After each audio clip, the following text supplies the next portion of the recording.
É uma bênção poder estar com os amados aqui. Isso, me ajuda aí. Obrigado. No 27º Congresso Batista Bíblico. É a primeira vez que faço parte de um congresso e já é uma grande emoção. E só estou um pouco preocupado porque, participando pela primeira vez, já me convidaram para trazer uma mensagem. Então, eu receio que seja a primeira e a última vez, mas tenho orado para que o Senhor nos dê graça. Sou o pastor Claudemir, casado com a Denise. Ela não pôde vir, está cuidando dos meninos, Miguel e Noah. Mas tem orado por nós, tem nos acompanhado. Mas Deus nos deu a bênção, obrigado, irmão, de termos alguns irmãos aqui do Jardim Aeroporto conosco, lá de Campinas. E tem sido uma bênção andar com aqueles irmãos, aprender com eles.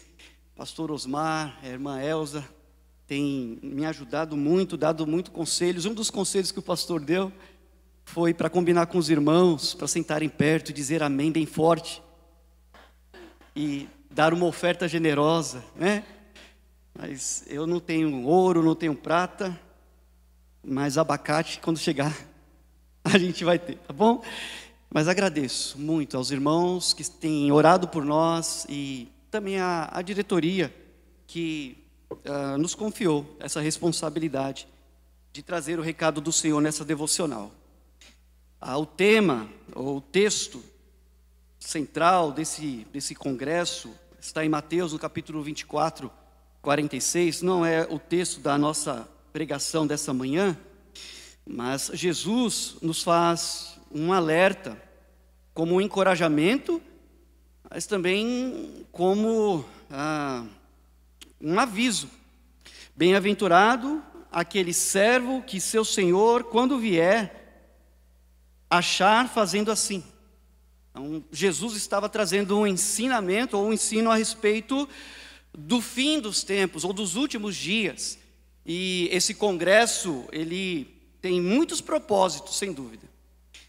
Mas um dos principais propósitos é de nos alertar quanto à iminência da volta do Senhor, e que nós estamos realmente nos últimos dias. E alguns têm a volta de Jesus como que tardia. E pouco tempo nos resta neste tempo ou nessa era. Mas o que nós sabemos, porque a Bíblia nos diz e o que o Senhor Jesus nos disse em sua palavra, tem se cumprido. Então, é uma necessidade perseverarmos em tudo quanto Ele nos mandou, até que Ele venha.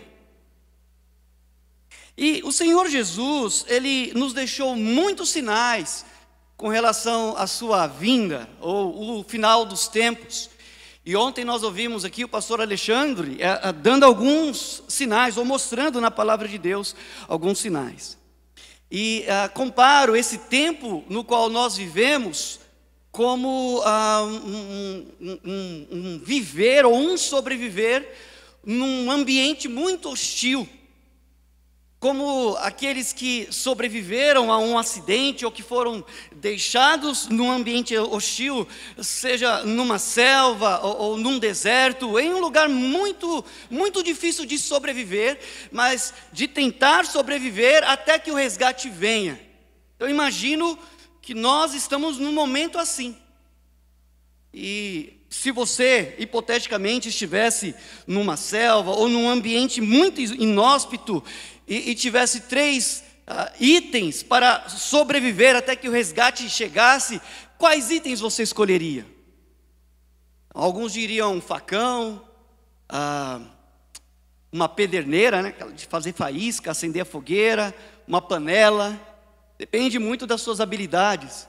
Mas eu combinei aqui com os irmãos, porque lá na nossa igreja, um terço é mineiro, outro terço é baiano, e o outro terço é filho deles. Mas eu estava lembrando de uma história que contaram sobre um mineiro que ficou num lugar de sobrevivência, assim, muito difícil, mas ele teve a opção de escolher itens para sobreviver.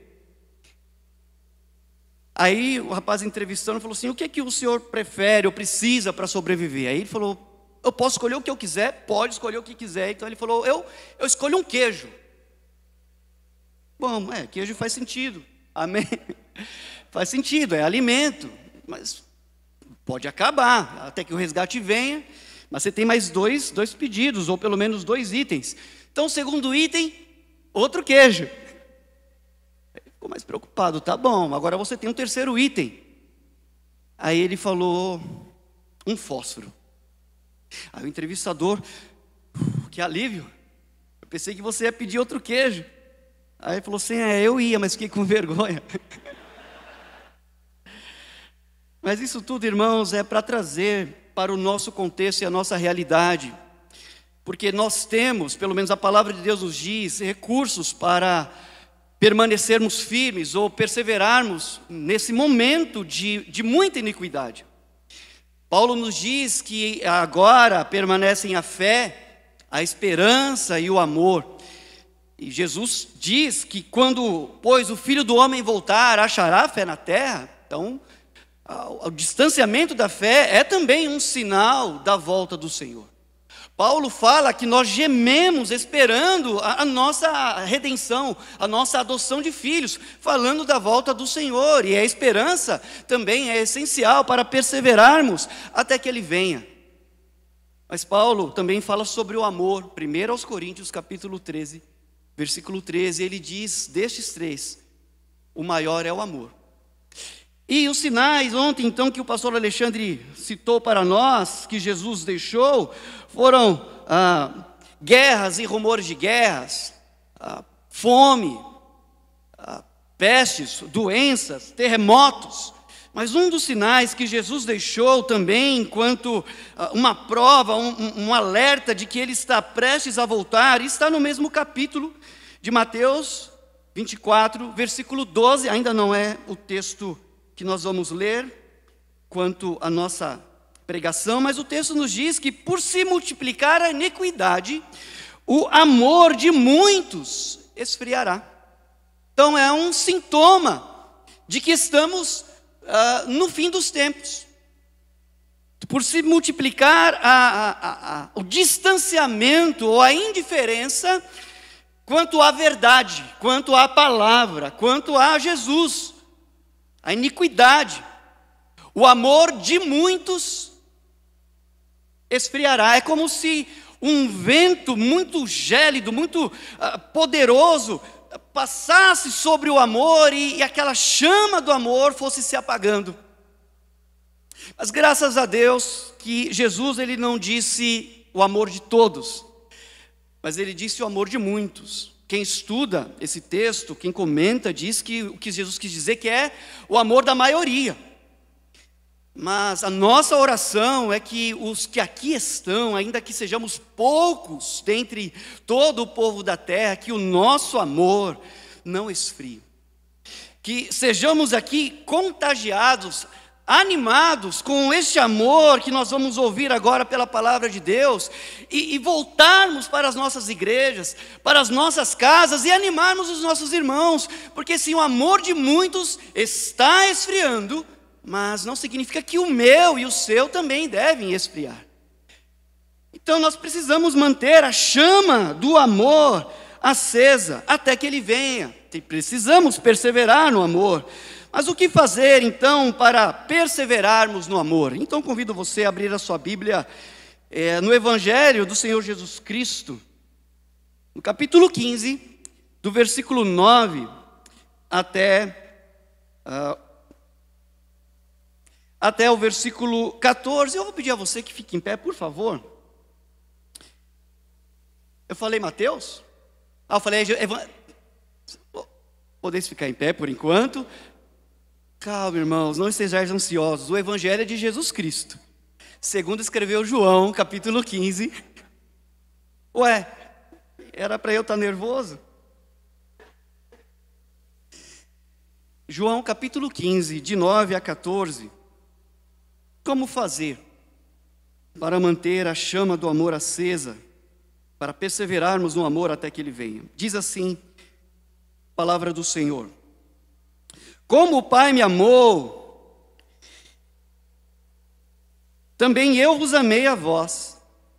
permanecei no meu amor.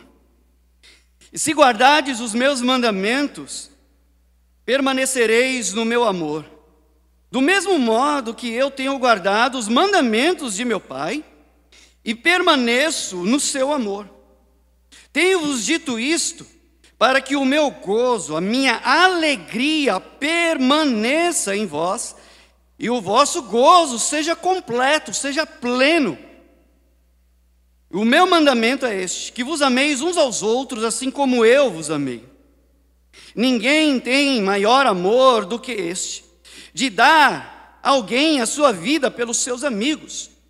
E vós sereis meus amigos, se fizerdes o que eu vos mando. Amém. Pai, obrigado, Senhor, por essa manhã, pela Tua palavra. E também, Senhor, pelas nossas limitações. Porque é um sinal da nossa dependência do Senhor. E não permita, ó Deus, que as limitações deste Teu servo e as nossas limitações impeçam, ó Deus, que a Tua palavra encontre corações abertos, para que o Teu povo aqui ou em outro lugar receba a Tua palavra, a mensagem do Senhor, para perseverarmos no amor, porque essa é a Tua vontade, até que o nosso Senhor e Salvador venha. Nós oramos, ó Deus, no nome dEle, no nome de Jesus. Amém. Amém. Assente-se, por favor. Então volta a perguntar como fazer para mantermos essa chama do amor acesa até que Ele venha. Em primeiro lugar, perseverando no amor de Jesus. Você consegue repetir comigo? Perseverando no amor de Jesus.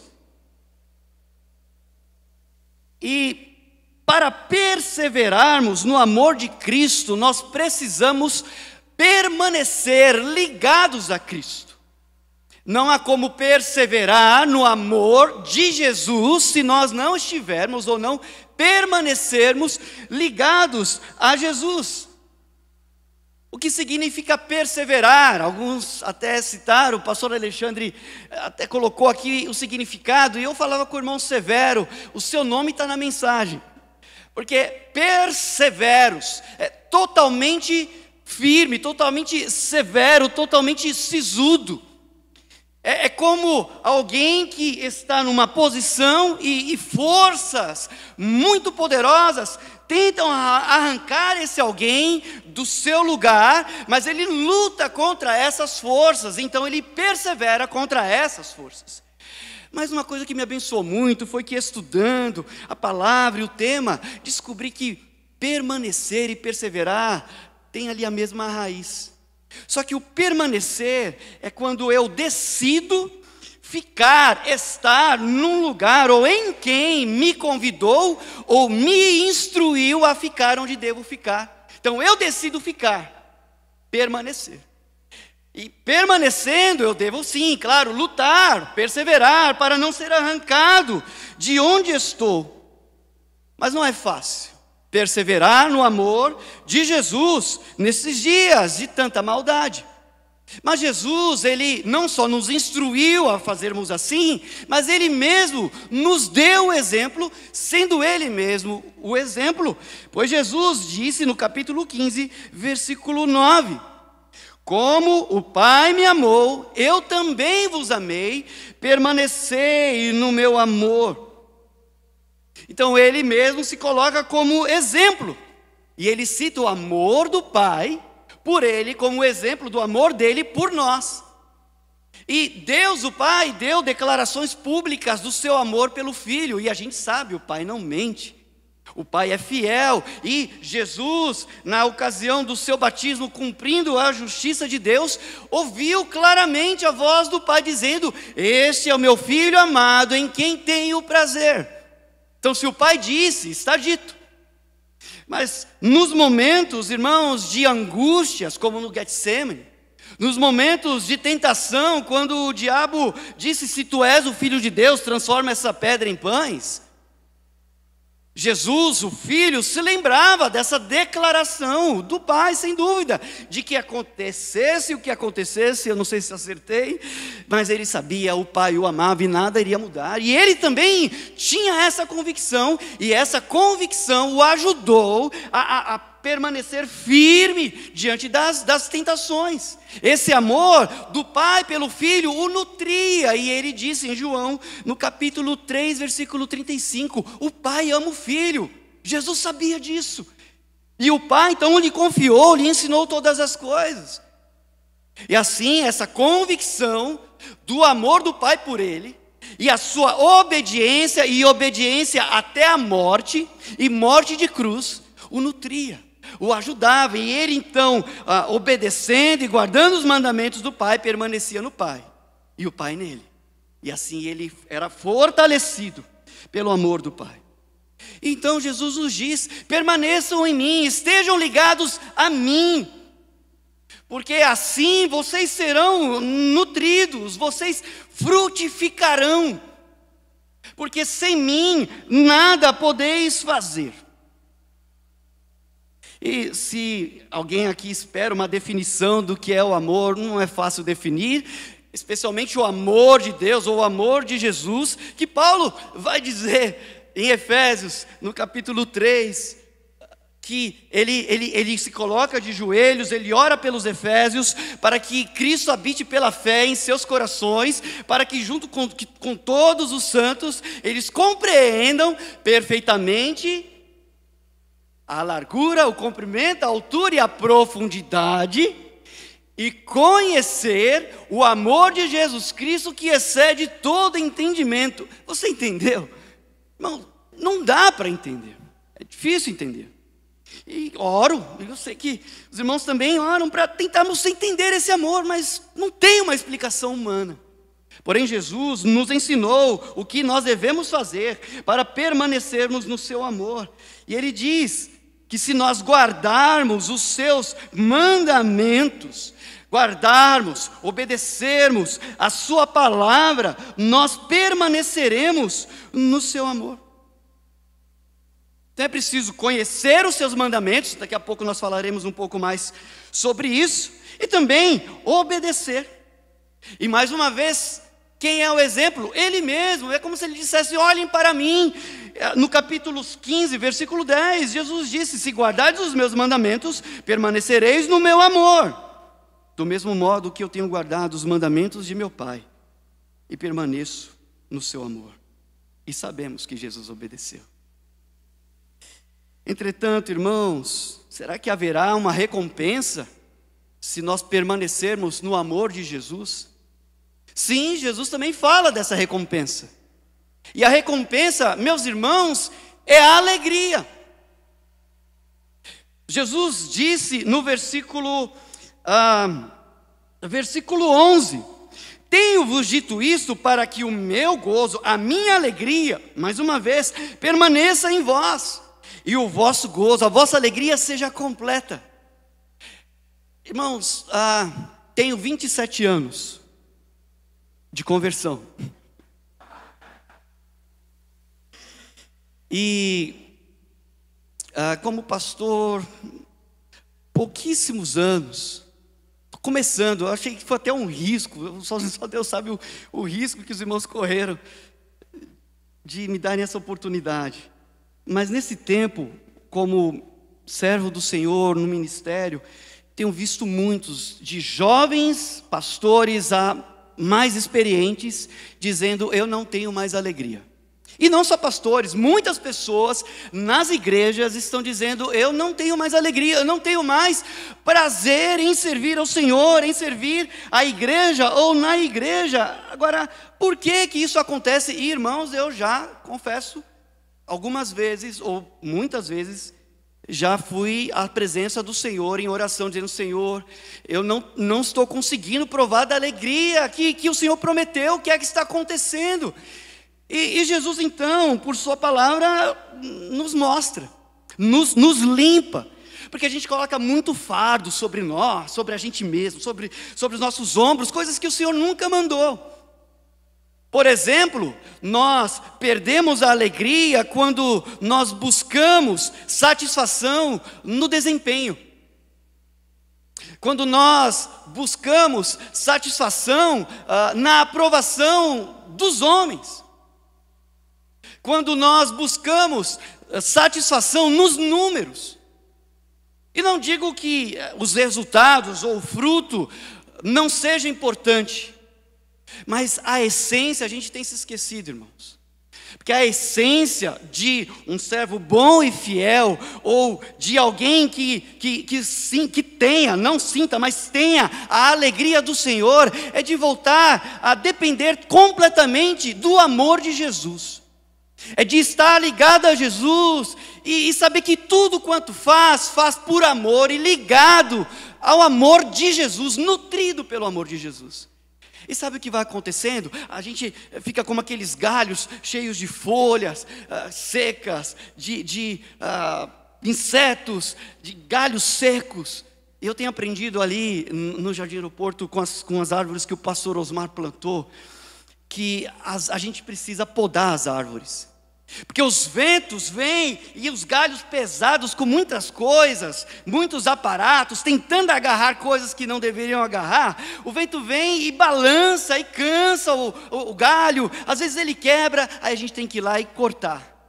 Por exemplo, pela palavra, o Senhor nos limpa, ensinando que nem todo mundo é igual a todo mundo, e amém. Que eu e você, que nós não precisamos ser bom em tudo. Por isso ele distribuiu dons, de que interesse e responsabilidade são diferentes. Eu posso até ter interesse nas coisas, mas nem tudo é minha responsabilidade. Sabe o que vai acontecendo? Essa limpeza do Pai pela palavra, ou essa ação de Jesus, tirando esse fardo de mim, vai me devolvendo a alegria, a leveza de servir ao Senhor, por estar ligado ao amor de Jesus. Mas em segundo lugar, o que fazer para perseverarmos no amor? Primeiro, perseverar no amor de Jesus. Segundo lugar, é necessário perseverar no amor a Jesus. Que uma coisa é sermos amados ou estarmos ligados ao amor de Jesus. Outra coisa é amarmos a Jesus. E quem ama, certamente espera reciprocidade. Quem ama também deseja ser amado. E esse amor, então, que estamos falando, é o amor à pessoa de Jesus. Mas sabe que em nossos dias, muitas igrejas, muitos líderes, muitos pastores, muitas pessoas estão se esquecendo de amar a Jesus. E Jesus também nos deu o sinal da prova. A prova de que temos amor por Ele. E aí volte só um pouquinho, em João, no capítulo 14, versículo 15, e também versículo 21, Jesus disse: se me amais, guardai os meus mandamentos. E o versículo 21 diz: aquele que tem os meus mandamentos e os guarda, esse é o que me ama. E aquele que me ama será amado de meu Pai, e eu o amarei e me manifestarei a Ele. Então, o Senhor espera a reciprocidade. E a Bíblia nos diz, nós o amamos porque Ele nos amou primeiro. Mas esse amor, é claro, não deve ser um amor interesseiro. Um autor escreveu algo interessante que ficou guardado no meu coração. Nós devemos amar o Senhor da seguinte maneira: Senhor, eu te amo. Nós não podemos dizer assim: Senhor, eu te amo porque preciso de você. Mas sim, eu preciso do Senhor porque eu te amo. E se você quer saber qual é o autor, eu não vou dizer. O pastor Ebenezer ensinou, né, pastor, que a gente não pode... bom pregador não diz as fontes. Mas é verdade. Nós devemos entender: eu preciso, eu quero estar no Senhor e perto do Senhor porque eu te amo. Posso perder tudo, mas eu não posso, Senhor, deixar de te amar e te perder de vista. E mesmo, irmãos, às vezes não vendo a Jesus, e nós não o vimos, ainda nós podemos o amar e devemos o amar. Pedro diz que mesmo não havendo visto, nós o amamos, porque nós nos lembramos, como Pedro mesmo diz na primeira carta, que Ele nos resgatou, ou nos comprou da nossa vã maneira de viver, e não foi com ouro, com prata, ou com coisa perecível, mas com o seu sangue precioso, ou precioso sangue de um cordeiro imaculado, incorruptível. E aí ele diz, o qual, não havendo visto, o amais, mas nós o veremos como Ele é. Ou então, outra razão para o amar é porque Ele me perdoou. Talvez tenhamos perdido a noção do quanto Ele nos amou e nos perdoou. Por isso, muitos têm resfriado no amor a Jesus. E esse amor a Jesus dá sinais. Sim, aquele que ama Jesus, ama o que Ele disse. Quem ama Jesus se importa com o que Ele se importa. Quem ama Jesus quer saber o que Ele ensinou, o que é que Ele deseja que eu faça, porque quem ama quer agradar aquele a quem ama. Só que alguns têm deixado a sua Bíblia no canto como um ídolo, e se esquecem de mergulhar na palavra por amor a Jesus. Entretanto, e a gente tem ouvido muito aqui a respeito da doutrina, da sã doutrina da palavra, e isso é maravilhoso, vamos ouvir ainda mais. Mas cabe aqui um alerta a nós que estamos neste congresso e a todos que ouvirão essa mensagem. Corremos o risco de amarmos a palavra de Jesus, de perseverarmos na palavra de Jesus e ainda assim não amarmos a Jesus. E muitas igrejas estão morrendo ou estão se apagando porque estão abandonando o amor a Jesus. Você conhece a Bíblia e sabe que em Apocalipse, Jesus alertou uma igreja modelo, a igreja de Éfeso. Uma igreja, e João usa a palavra perseverante, ou que perseveraram na doutrina, no conhecimento da palavra, no exame do que se diziam apóstolos, mas não eram. Era uma igreja exemplar. Quando o pastor marcava um passeio, nós vamos sair às 2h, 13h50 estava todo mundo dentro do ônibus. Igreja exemplar. Que pastor não queria uma igreja assim? Coral, todas as vozes, tudo ensaiadinho, chegava, mas faltava o amor. Então Jesus alertou aquela igreja: lembre-se de onde caíste. Volte, resgate esse amor, senão eu vou mover, eu vou tirar o castiçal da minha presença. Então, meus irmãos, o que nós precisamos entender é que o amor de Jesus e o amor a Jesus é imprescindível. Nós devemos amar a Jesus e perseverarmos no seu amor.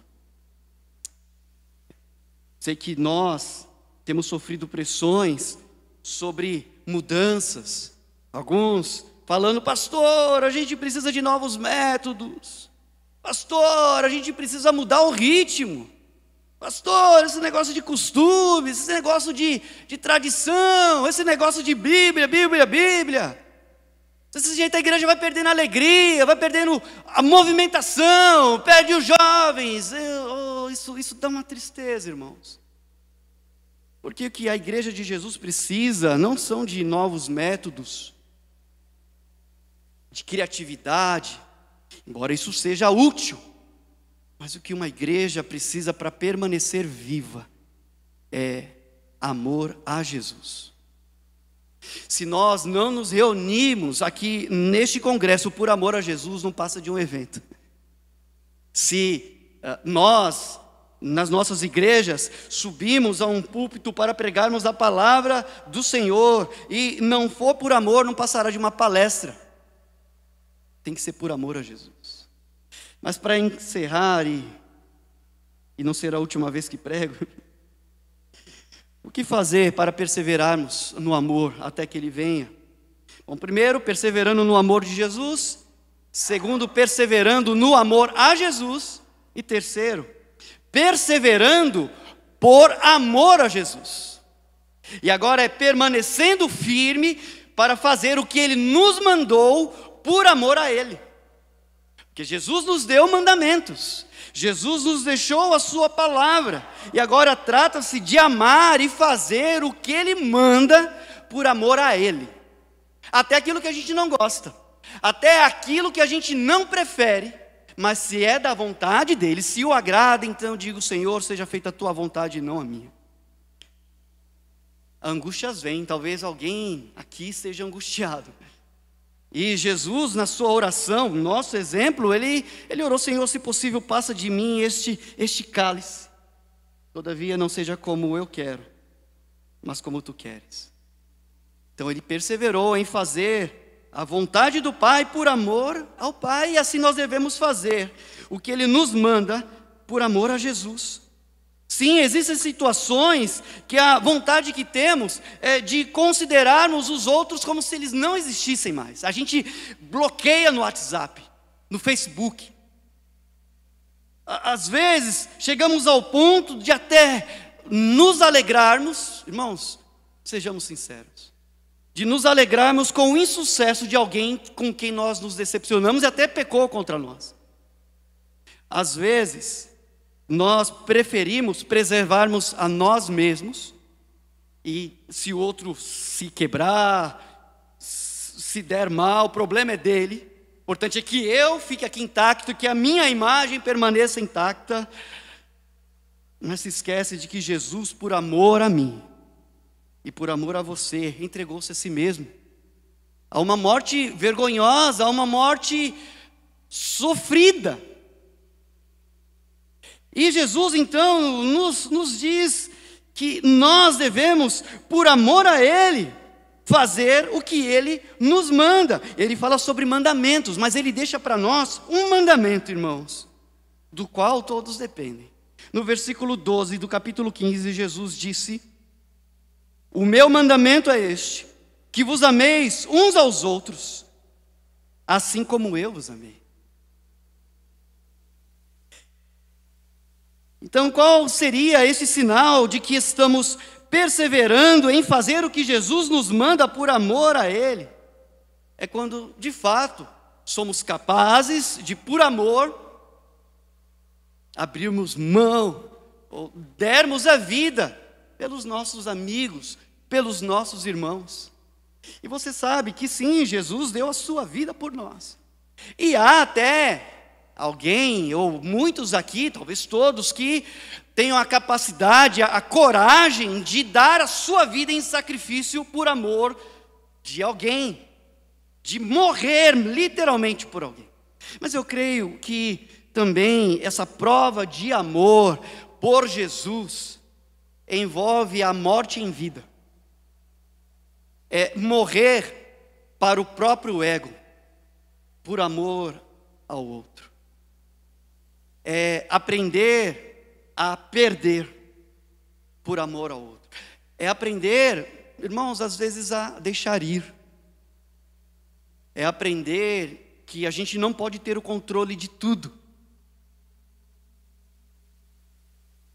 Que na verdade quem tem o controle de tudo é o Senhor, e não só quem vai, ou as circunstâncias que escapam das nossas mãos estão nas mãos do Senhor, mas nós também estamos. Só que quando a gente insiste em não abrir mão, em não sacrificar o nosso orgulho no altar do Senhor, o nosso ego, a gente fica cheio de ressentimento, a gente fica cheio de mágoa. O coração endurece, vira uma pedra. E então a alegria, ela se esvai. E não é fácil amar quem nos prejudica, ou amarmos uns aos outros. Mas é possível, quando nós olhamos para Jesus, quando nós permanecemos no amor de Jesus, quando nós perseveramos amando a Jesus, e então, com a ajuda do Senhor, nós vamos aprender a amar como Jesus quer que amemos. Vamos obedecer aos seus mandamentos e o seu mandamento como Ele realmente o quer. E vamos também perceber que a indignação, o ressentimento, a ira que não passa, e até às vezes é compreensível, mas não é justificável para quem está em Cristo. Porque assim como Jesus nos amou e por isso nos perdoou, quando nós nos arrependemos e confessamos, também nós aprendemos na primeira carta de Pedro, de que o amor de Deus em nós nos ajuda a perdoarmos, porque o amor é poderoso para cobrir uma multidão de pecados. E eu encerro lembrando, eu não vou ler o texto, mas lembrando de uma aula que tive com o pastor Bill Morris, né, pastor? De autoconfrontação, 2002, lá no IBM. E ele fez um teste com a gente. A primeira pergunta que ele fez foi: qual nota você daria para o seu amor? E eu falei, sendo humilde, 5. Só pensei. Tá bom. Aí abrimos a Bíblia em 1 Coríntios 13, e não vou ler, você conhece o texto. Leia o texto. A gente leu, ele falou: agora, que nota você dá para o seu amor? Aí caiu. Agora vamos fazer uma coisa diferente. No lugar do amor, coloque o seu nome. Eu não consegui terminar, porque eu vi que o meu amor estava precisando muito da ajuda de Jesus. Então nessa manhã, não sei como está o seu amor, mas se nós nos achegarmos, nos aproximarmos e estivermos plenamente ligados a Jesus, aconteça o que aconteceu ao redor do mundo, nós vamos perseverar. E quando Ele vier, nós vamos dizer: valeu a pena amar, valeu a pena perseverar. Senhor, obrigado pela Tua palavra. Obrigado por Jesus. E que cada um, Senhor, que aqui está e ouviu a voz do Senhor, que abra o seu coração e deixe o Senhor trabalhar como o Senhor quer, porque Tu és o Senhor e nós os servos, apenas servos. Desejamos, ó Senhor Jesus, que Tu venhas, mas até que venhas, que o Senhor nos encontre trabalhando e amando. Ó Pai, assim nós pedimos, no nome de Jesus, amém. Obrigado, meus irmãos. Deus abençoe.